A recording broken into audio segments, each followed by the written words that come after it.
Hello my dear friends, welcome to my YouTube channel. Hello എന്താനു വീണ്ടും ഇതാ ഒരു ചാമ്പയ്ക്ക സീസൺ എത്തിച്ചേർന്നിരിക്കുകയാണ്. നമ്മളിന്ന് ചാമ്പയ്ക്ക കൊണ്ടുള്ള വളരെ ടേസ്റ്റി ആയിട്ടുള്ള ഒരു റെസിപ്പിയാണ് ചെയ്യുന്നത്. കഴിഞ്ഞ പ്രാവശ്യം ചാമ്പയ്ക്ക സീസൺ ആയിട്ടുണ്ടായിരുന്ന സമയത്ത് നമ്മൾ ചാമ്പയ്ക്ക കൊണ്ടുള്ള പല റെസിപ്പീസ് ചെയ്തിട്ടുണ്ടായിരുന്നു.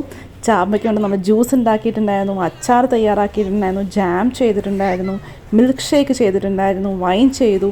അതിൻ്റെയൊക്കെ ലിങ്ക് ഞാൻ താഴെ ഡിസ്ക്രിപ്ഷൻ ബോക്സിൽ കൊടുക്കാം, കാണാത്തതൊന്ന് കണ്ടു നോക്കണേ. ഇന്ന് നമ്മൾ ചാമ്പയ്ക്ക കൊണ്ടുള്ള ഐസ്ക്രീമാണ് തയ്യാറാക്കുന്നത്.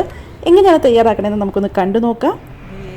ചാമ്പയ്ക്ക പറിക്കാം, ഒരു തോട്ടി കൊണ്ട് പറിക്കാം കേട്ടോ, കാരണം ഇതിൽ ധാരാളമായിട്ട് മിഷറുണ്ട്. അപ്പോൾ നമ്മൾ ഇളക്കാൻ പോയാൽ ചിലപ്പോൾ അതൊക്കെ നമ്മുടെ മേത്തേക്ക് വീഴും. അതുകൊണ്ട് നമുക്കൊരു തോട്ടി ഉപയോഗിച്ച് പറിക്കാം.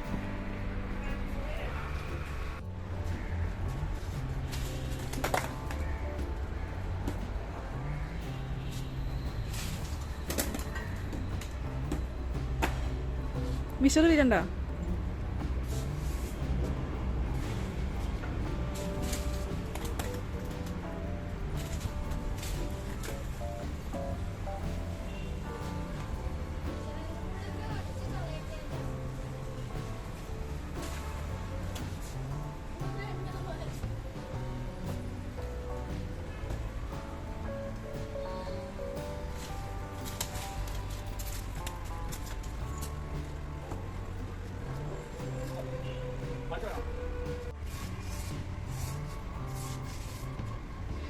ഒന്ന് ചെയ്തു നോക്കി ശ്യാമേട്ടാ.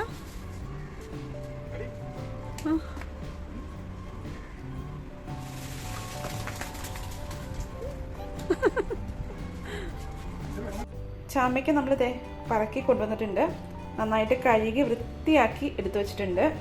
ഇനി ഇതിൽ നിന്ന് നമുക്ക് പഴുത്ത ചാമ്പയ്ക്ക നോക്കി എടുത്തിട്ട് ഐസ്ക്രീം ഉണ്ടാക്കാം. ബാക്കിയുള്ള ചാമ്പയ്ക്ക നമ്മൾ അച്ചാർ ഉണ്ടാക്കാനായിട്ടാണ് പോണത്.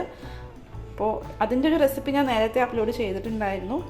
ഇന്ന് നമുക്ക് ഇതുകൊണ്ട് ഐസ്ക്രീം ഉണ്ടാക്കാം. അപ്പോൾ പഴുത്ത ചാമ്പയ്ക്ക നോക്കി ഞാൻ എടുക്കട്ടെ കേട്ടോ. നമ്മൾ നന്നായിട്ട് കഴുകി വൃത്തിയാക്കി ചാമ്പയ്ക്ക എടുത്തിട്ടുണ്ട്. നമുക്കിതിലേക്ക് 1/4 കപ്പ് വെള്ളം ചേർത്തിട്ട് ഒന്ന് വേവിച്ചെടുക്കാം. ഇതുപോലെ അല്ലാതെ നല്ല ഫ്ലഷി ആയിട്ടുള്ള ചാമ്പയ്ക്കയും പല സ്ഥലത്തും കാണാറുണ്ട്. അതുകൊണ്ടും നമുക്ക് ഇതേ രീതിയിൽ തന്നെ ഐസ്ക്രീം തയ്യാറാക്കാം. ഞങ്ങളുടെ വീട്ടിലുള്ളത് ഈ ഒരു ടൈപ്പ് ചാമ്പയ്ക്കയാണ്. പുളി ഇല്ലാത്ത ചാമ്പയ്ക്ക നോക്കി എടുക്കുകയാണെങ്കിൽ നല്ലതായിരിക്കും ഐസ്ക്രീം ഉണ്ടാക്കാനായിട്ട്. ഞാനിപ്പോൾ ഇവിടെ ഏറ്റവും പഴുത്ത നല്ല കളറുള്ള ചാമ്പയ്ക്ക നോക്കിയിട്ടാണ് എടുത്തിരിക്കുന്നത്. അപ്പോൾ ഇങ്ങനത്തെ കിട്ടുവാണെങ്കിൽ ഏറ്റവും നല്ലത് ഐസ്ക്രീം ഉണ്ടാക്കാൻ. നമുക്ക് ഇതൊന്ന് വേവിച്ചെടുക്കാം. ചാമ്പയ്ക്ക വീട്ടിലുള്ളത് ഒട്ടും വേസ്റ്റ് ചെയ്യാതെ അച്ചാറും അതുപോലെ തന്നെ ജ്യൂസ് ഉണ്ടാക്കിയും ജാം ഉണ്ടാക്കിയും ഇതുപോലെ ഐസ്ക്രീം ഉണ്ടാക്കിയും ഒക്കെ നോക്കണം. കേരളത്തിലൊരു കാലാവസ്ഥയിൽ ചാമ്പയ്ക്ക എളുപ്പം തന്നെ ഉണ്ടാകുമെന്ന് എനിക്ക് തോന്നുന്നു. കാരണം ഞങ്ങളുടെ വീട്ടിൽ തന്നെ എല്ലാ വർഷവും കറക്റ്റായിട്ട് ആ സമയമാകുമ്പോൾ ഈ ഒരു സമയത്താണ് കേട്ടോ ചാമ്പയ്ക്ക ഉണ്ടാവുന്നത്. ഈ മാമ്പഴവും ചക്കയൊക്കെ ഉണ്ടാകുന്ന സമയത്താണ് യൂഷ്വലി ചാമ്പയ്ക്ക ഉണ്ടാകുന്നത്. അപ്പോൾ പിന്നെ വീട്ടിൽ ചാമ്പയൊക്കെ ഉള്ളത് തീർച്ചയായിട്ടും ഒട്ടും തന്നെ വേസ്റ്റ് ചെയ്യാതെ ഇതൊക്കെ ട്രൈ ചെയ്ത് നോക്കണം. ചാമ്പയ്ക്ക വെന്ത് വന്നിട്ടുണ്ട്. അതെ, നമുക്കൊരു സ്പൂൺ കൊണ്ട് ഒന്ന് കുത്തി നോക്കാം. കണ്ടോ, നല്ല കറക്റ്റായിട്ട് വെന്ത് വന്നിട്ടുണ്ട്.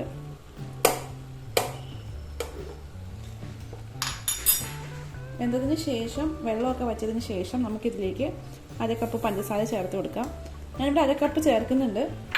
നമ്മൾ യൂസ് ചെയ്യുന്ന ചാമ്പയ്ക്ക അനുസരിച്ച്, നല്ല ചാമ്പയ്ക്കയാണെങ്കിൽ 3/4 കപ്പ് വരെയൊക്കെ ചേർക്കാം. ഞാനിവിടെ ഫ്ലെയിം ഓഫ് ചെയ്ത് കൊടുക്കുകയാണ്.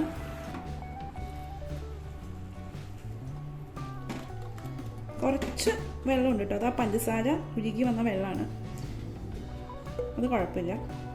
ഇത് നമുക്ക് ഫ്രീസറിലേക്ക് വെക്കണം. ഒന്ന് തണുത്തതിന് ശേഷം ഇതേ സോസ് പാനിലേക്ക് നമുക്ക് 1 കപ്പ് പാല് ചേർത്ത് കൊടുക്കാം. ഇതിലേക്ക് നമുക്ക് 1 ടേബിൾ സ്പൂൺ കോൺഫ്ലവർ ചേർക്കാം. ഒരു ഹീറ്റ് ആയിട്ടുള്ള ടേബിൾ സ്പൂണാണ് ചേർക്കുന്നത്. നമുക്കിത് നന്നായിട്ടൊന്ന് മിക്സ് ചെയ്യണം. ഇനി നമുക്ക് ഗ്യാസ് ഓൺ ആക്കി കൊടുക്കാം. ഇതൊന്ന് കുറുക്കിയെടുക്കണം. കോൺഫ്ലവർ ഉള്ളതുകൊണ്ട് പെട്ടെന്ന് തന്നെ കുറുകി കിട്ടും. അപ്പം നമുക്കൊന്ന് കുറുക്കിയെടുക്കാം. കോൺഫ്ലവർ പാലിൽ നന്നായിട്ട് അലിയിപ്പിച്ചതിന് ശേഷം വേണം ഫ്ലെയിം ഓണാക്കി കൊടുക്കാനായിട്ട്. കാരണം കോൺഫ്ലവർ പെട്ടെന്ന് തന്നെ കുറുകി കിട്ടും. അപ്പോൾ നമുക്ക് നന്നായിട്ട് കട്ട കെട്ടി പോകാൻ പാടില്ലല്ലോ. അതുകൊണ്ട് നന്നായിട്ട് അലിയിപ്പിച്ചതിന് ശേഷം നമുക്ക് ഫ്ലെയിം ഓൺ ആക്കി കൊടുക്കാം. അങ്ങനെ കോൺഫ്ലവറും ഇവിടെ കുറുകി വന്നിട്ടുണ്ട്.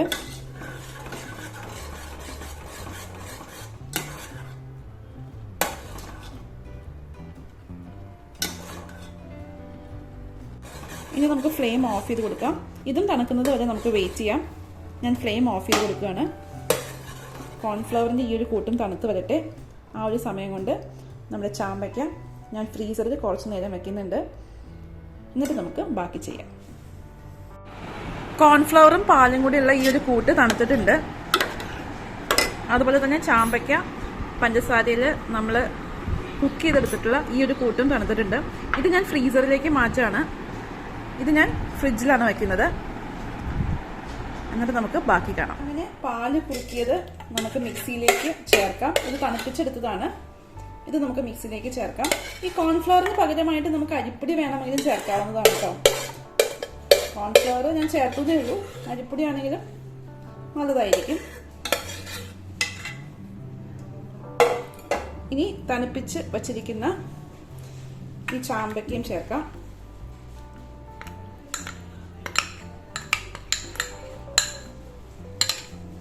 നമുക്കൊന്ന് മിക്സിയിൽ ബ്ലെൻഡ് ചെയ്തെടുക്കാം കേട്ടോ. 1 മിനിറ്റോളം ഇതുപോലെ ഒന്ന് നന്നായിട്ട് ബീറ്റ് ചെയ്തെടുക്കണം. ഇനി നമുക്ക് ഇതൊരു പാത്രത്തിലേക്ക് മാറ്റിയിട്ട് ഫ്രീസറിൻ്റെ അകത്ത് തണുക്കാനായിട്ട് വയ്ക്കാം. ഐസ്ക്രീമിൻ്റെ ഒരു ബൗളിൽ തന്നെയാണ് ഞാനിപ്പോൾ ഇത് ട്രാൻസ്ഫർ ചെയ്യണത്. ഇടയ്ക്കിടയ്ക്ക് ചെറിയ പീസസ് ഉണ്ട്. നല്ലതാണ്, അത് കടിക്കാനായിട്ട് കിട്ടുന്നത് നല്ലതാണ്.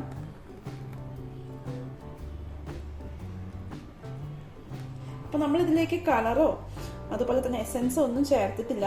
അല്ലാതെ തന്നെ നല്ലൊരു നാച്ചുറൽ ആയിട്ടുള്ള ടേസ്റ്റ് ഉണ്ട്. അപ്പോൾ നമുക്കിത് ഫ്രീസറിൽ വെച്ചിട്ട് ഓവർനൈറ്റ് ഫ്രീസ് ചെയ്യാം. അതിനുശേഷം നാളെ നമുക്കിത് സ്കൂപ്പ് ചെയ്ത് ടേസ്റ്റ് ചെയ്യാം. ബാക്കിയുള്ള ചാമ്പയ്ക്ക കൊണ്ട് നമ്മൾ അച്ചാർ ഉണ്ടാക്കിയിട്ടുണ്ട്. അങ്ങനെ നമ്മൾ ചാമ്പയ്ക്ക ഐസ്ക്രീം ഓവർനൈറ്റ് ഫ്രീസ് ചെയ്തിട്ടുണ്ടായിരുന്നു. ഒരു സ്കൂപ്പറോ അഥവാ ഒരു തവിയോ ഉപയോഗിച്ച് നമുക്കിതുപോലെ സ്കൂപ്പ് ചെയ്തെടുക്കാം. ചെറിയൊരു പുളിയും നല്ല മധുരവും ഒക്കെയുള്ള വളരെ ടേസ്റ്റി ആയിട്ടുള്ള ചാമ്പയ്ക്ക ഐസ്ക്രീം ഇവിടെ റെഡിയാണ്. നിങ്ങൾ തീർച്ചയായിട്ടും ട്രൈ ചെയ്ത് നോക്കണം. എല്ലാവർക്കും ഇഷ്ടപ്പെടും. എൻ്റെ വീട്ടിൽ എല്ലാവർക്കും ഇഷ്ടപ്പെട്ടു കേട്ടോ ഈ ഒരു ചാമ്പയ്ക്ക ഐസ്ക്രീം. എസെൻസും ഫ്ലേവേഴ്സും കളേഴ്സും ഒന്നും ചേർക്കാതെ വളരെ നാച്ചുറൽ ആയിട്ടുള്ള ഐസ്ക്രീമാണ്. തീർച്ചയായിട്ടും ട്രൈ ചെയ്ത് നോക്കണം. എപ്പോഴും പറയുന്നത് പോലെ ഈ വീഡിയോ ഇഷ്ടമായെങ്കിൽ please like, share, subscribe to my channel. Keep watching. Haru and Tanu. By.